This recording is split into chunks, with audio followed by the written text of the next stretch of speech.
Mr. President, this morning in the Energy and Natural Resources Committee, there was a very valuable hearing on a bipartisan piece of legislation called the Sportsman's Act, obviously designed to promote hunting and fishing, activities which are so important to Oregonians and something that our people just enjoy immensely. And I wasn't able to go to the whole hearing because we had important business in the Finance Committee, but I got a flavor of it, kind of listening to a part here and there.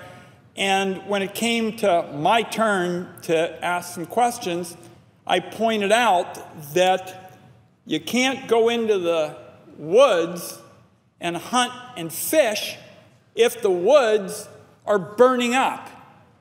And my sense, Mr. President, particularly after what I learned last weekend, is that is exactly what we are going to be facing, particularly in the West, and we are going to be facing it sooner rather than later.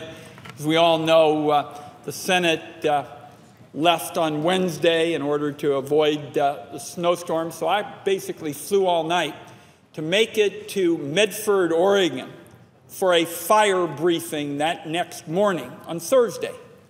Mr. President, I can tell you the idea that you would need to have a fire briefing in March was pretty much unheard of years ago. The fire season was something that you faced in the summer. Maybe in early summer you would have a briefing on the challenges, what resources the local officials would need and the Forest Service would need, and tankers and the like.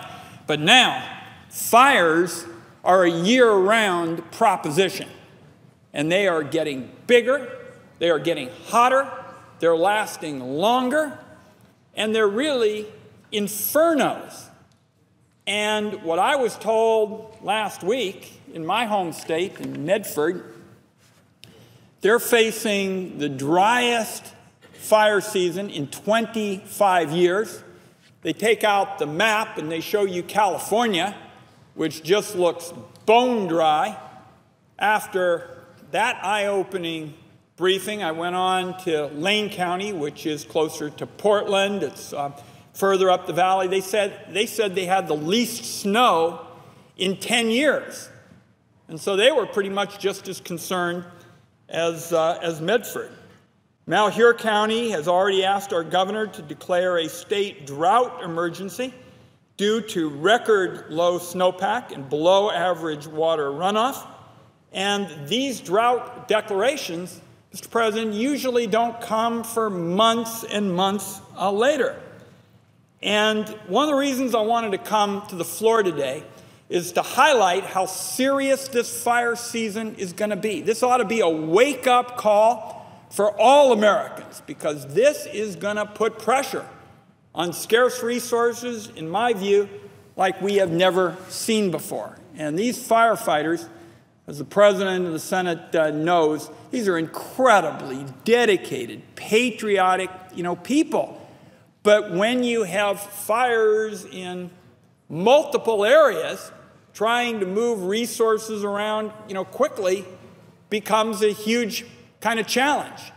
And it is particularly challenging, Mr. President, when the system of fighting wildfires in America is broken. And I can't describe it any other way as essentially broken, badly in need of repair. And the heart of the problem is that federal policy has consistently shorted the prevention accounts. So what you need is to go in there and thin forests out, deal with underbrush, small trees that pose the greatest risk of fire. And those accounts have been shortchanged for quite some time. So it gets hotter and drier on the forest floor. We can have a debate about why that is. I happen to think that climate change is a part of it. Others will cite other considerations. But what's indisputable is what's happening. It is hotter, it's drier. You have, in our part of the country, frequent lightning strikes and all of a sudden you've got an inferno on your hands, an inferno that leaps across federal and state and private lines. So when you have this huge fire on your hands, often what happens is the government runs out of money to fight that mega fire and the handful of others like it. So the government then, really the agencies, borrow from the prevention fund in order to put the fire out, and so the problem just gets worse and worse and worse. So what Senator Crapo and I have proposed here in the Senate, and there is a similar bipartisan effort in the House, is we have proposed to change that. What we have said is it's time for the government to fight these mega fires, just the 1% or so of mega fires from the disaster account, and not shortchange the prevention fund, because that is how we prevent these infernos from taking place. We go in there and do the thinning, we deal with the small trees, we deal with the underbrush. You prevent those big fires. And the Budget Office has actually given us an analysis that this is pretty close to a wash from the budget standpoint, because if you only fight from the disaster fund those mega fires, the 1 or 2%, and you get solid, substantial benefits from prevention because you prevented the mega fires, you really haven't added to the budget. And so prevention, clearing away the fuels and reducing both the number and intensity of future fires, reducing the amount of fuel on the ground, simply makes it easier for our firefighters, these courageous firefighters, to stop a fire in its tracks. So I have brought to the floor this afternoon, Mr. President, this poster. It's not too hard to tell what the benefits are when you actually go out and receive these fuel treatments.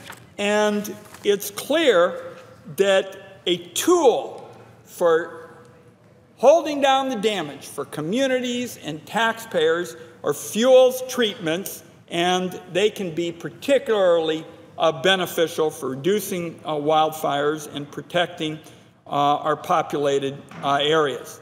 So my hope is that now that we're finally starting to see what this fire season is going to be like, that focusing on prevention and not raiding the prevention fund to deal with those 1% of the mega fires will help us get out ahead of the problem instead of spending substantially more money trying to play catch-up as the infernos rip their way through the West.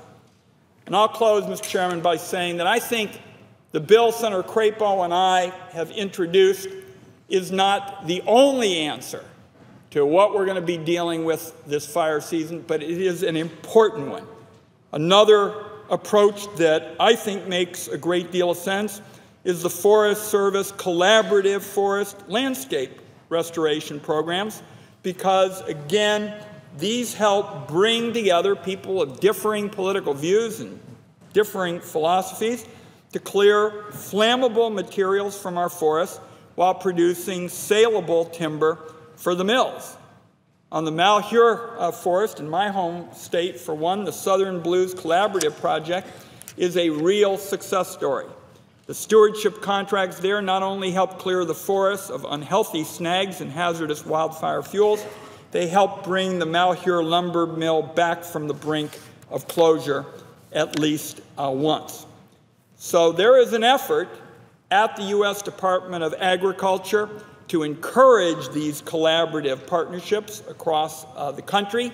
I want to commend the Department of Agriculture, Chief Tidwell in particular, for these collaboratives, because they are vital to the health and vitality of our country's forests, and they are a solid foundation for wildfire response. And I'd also like to thank the President and the Forest Service for supporting the bipartisan efforts Senator Crapo and I, and a similar one that is underway in the House. Because to me, the bottom line is if we can pass the legislation that I've described here today and to shore up our priority as being prevention, while at the same time making better use of existing money by saying that the mega fires you deal with from the disaster fund, that gets us off to the races in terms of having a more sensible system for fighting wildfire.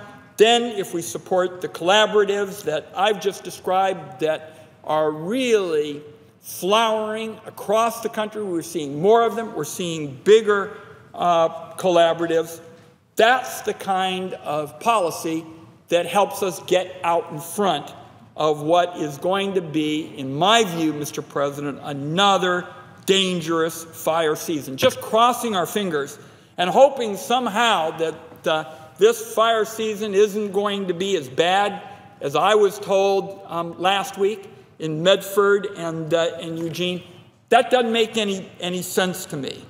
And particularly given some of the other activities here in the Senate that have been bipartisan priorities, and it's why it made me want to come to the floor this afternoon because of the hearing this morning on sportsmen.